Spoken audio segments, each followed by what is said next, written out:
சங்கீத் செனுக்கு எதிராக வழக்கு சாதாரண குற்றவியல் வழக்காக மாற்றம்.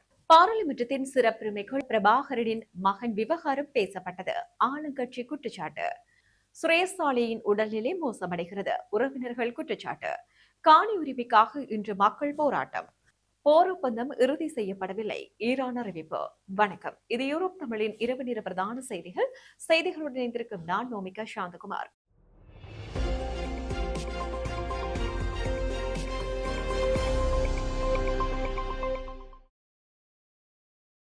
இனி தொடர்பான விரிவான செய்திகள். பயங்கரவாத தடைச்சட்டத்தில் கைது செய்யப்பட்டுள்ள சொல்லிசை பாடகர் சங்கீத் சென் விளக்கமறியல் உத்தரவு நீடிக்கப்பட்டுள்ளதாக தெரிவிக்கப்பட்டுள்ளது. குறித்த வழக்கு இன்று விசாரணைக்கு எடுத்துக் கொள்ளப்பட்ட போதே இவ்வாறு உத்தரவு பிறப்பிக்கப்பட்டுள்ளது. அத்துடன் அவர் மீதான பயங்கரவாத தடைச்சட்டம் நீக்கப்பட்ட நிலையில் சாதாரண வழக்காக மாற்றப்பட்டுள்ளது. அதே சமயம் சங்கீத் செனுக்கு பிணை வழங்கப்பட வாய்ப்புள்ளதாக நீதித்துறை வட்டாரங்கள் தகவல் வெளியிட்டன. சங்கீத் சென் தனது சமூக வலைதளங்களில் தாய் எழுச்சி பாடலை எடிட் செய்து பதிவிட்ட குற்றத்திற்காக பயங்கரவாத தடைச்சட்டத்தின் கீழ் கைது செய்யப்பட்டு சிறையில் அடைக்கப்பட்டார். இன்று குறித்த வழக்கு விசாரணைக்கு எடுத்துக் கொள்ளப்பட்ட போது எதிர்வரும் 17ஆம் தேதி வரை அவருடைய விளக்கமறியல் உத்தரவு நீடிக்கப்பட்டுள்ளது. தமிழீழ விடுதலை புலிகள் அமைப்பின் தலைவரின் மகன் பாலச்சந்திரனின் மரணம் குறித்து நாடாளுமன்ற சிறப்புரிமைகளை பயன்படுத்தி முன்வைக்கப்பட்ட கருத்து குறித்து ஆளும் கட்சி எம்பி ரியாஸ் பாரூக் கேள்வி எழுப்பியுள்ளார். இறுதி யுத்தத்தின் போது யார் ஆட்சியில் இருந்தனர் என்றும் இந்த கொலைக்கு உண்மையில் பொறுப்பு கூற வேண்டியவர்கள் யார் எனவும் அவர் சுட்டிக்காட்டியிருந்தார். கடந்த நாடாளுமன்ற அமர்வில் எதிர்க்கட்சி நாடாளுமன்ற உறுப்பினர் ரவுஹெக்கி முன்வைத்த கருத்துக்கு இன்று பதில் வழங்கும் விதமாக அவர் இந்த கருத்தை வெளிப்படுத்தினார். கடந்த நாடாளுமன்ற அமர்வில் ரவுஹெக்கி வேலுப்பிள்ளை பிரபாகரனின் மகனின் மரணத்துக்கு நீதி வேண்டும் என்ற கருத்தை முன்வைத்திருந்தார். நாடாளுமன்ற சிறப்புரிமைகளை பயன்படுத்தி இந்த கருத்தை முன்வைத்தார். இந்த மரணத்தின் போது ஆட்சியில் இருந்தவர்கள் யார், பொறுப்பு கூற வேண்டியவர்கள் யார், 159 நாடாளுமன்ற உறுப்பினர்களும் அன்று ஆட்சியில் இருந்தோமா, ஏன் அவரை ஆட்சியில் இருந்தவர்களும் நாடாளுமன்றத்தில் இருந்தவர்களும் காப்பாற்ற முடியவில்லை.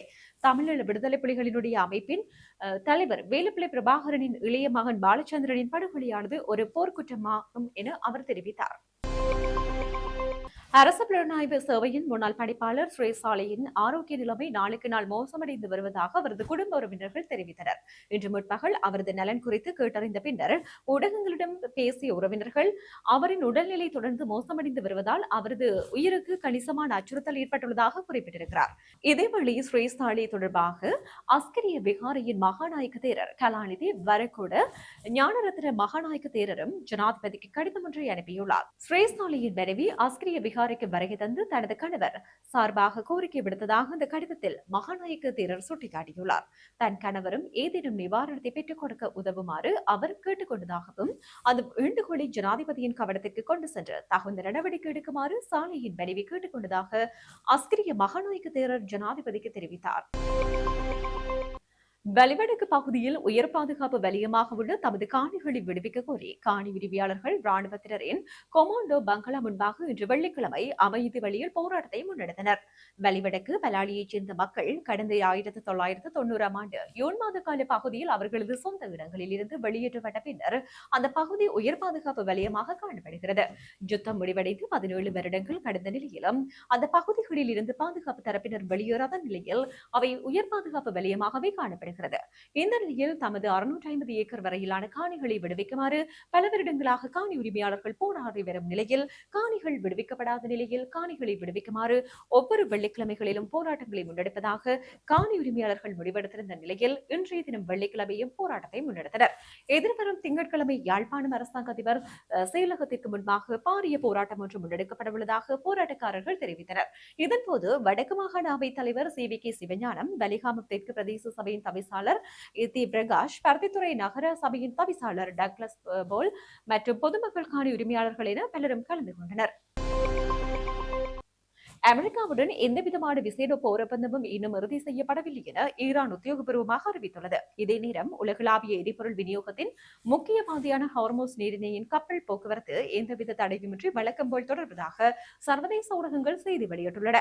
அமெரிக்க ஜனாதிபதி டொனால்டு டிரம்ப் ஈரான் மீது கடுமையான இராணுவ நடவடிக்கை எடுக்கப்படும் என எச்சரித்திருந்த பின்னணியில் இரு நாடுகளுக்கும் இடையே விசேட உடன்பாடுகள் எட்டப்பட்டு வருவதாக பரவிய தகவல்களுக்கு ஈரான் தற்போது முற்றுப்புள்ளி வைத்துள்ளது. அமெரிக்கா முன்வைத்துள்ள நிபந்தனைகள் மற்றும் உடன்படிக்கை வரைவுகள் குறித்து ஈரானிய உயர்மட்ட பாதுகாப்பு கவுன்சிலிடம் எந்தவொரு இறுதி முடிவையும் எடுக்கவில்லை என அந்த நாட்டு வெளியுறவு அமைச்சத்தின் பேச்சாளர் தெரிவித்தார். தங்கள் நாட்டின் இறையாண்மை மற்றும் பிராந்திய நலன்களை பாதுகாக்கும் முடிவுகளுக்கே முன்னுரிமை வழங்கப்படும் என அவர் வலியுறுத்தினார். இப்பகுதியில் நிலவும் கடுமையான பதற்றமான சூழ்நிலைக்கு மத்தியில் சர்வதேச வர்த்தகத்திற்கு கச்சா எண்ணெய் விநியோகத்துக்கு மிக முக்கியமான விளங்கும் ஹார்முஸ் நீரிணை கடல்வழி பாதையில் எந்தவொரு தடங்களும் ஏற்படவில்லை என தெரிவிக்கப்பட்டுள்ளது. செய்திகளின் நிறைவாக மீண்டும் தலைப்புச் செய்திகள். சங்கீத் செனுக்கு எதிராக வழக்கு சாதாரண குற்றவியல் வழக்காக மாற்றம். பாராளுமன்றத்தின் சிறப்புரிமைகள் பிரபாகரனின் மகன் விவகாரம் பேசப்பட்டது. ஆளுங்கட்சி குற்றச்சாட்டு. சுரேசாலையின் உடல்நிலை மோசமடைகிறது. உறவினர்கள் குற்றச்சாட்டு. காணி உரிமைக்காக இன்று மக்கள் போராட்டம். போர் ஒப்பந்தம் இறுதி செய்யப்படவில்லை. ஈரான் அறிவிப்பு. இத்துடன் ஈரோப் தமிழின் இரவு நேர பிரதான செய்திகள் நிறைவு பெற்றன. வணக்கம்.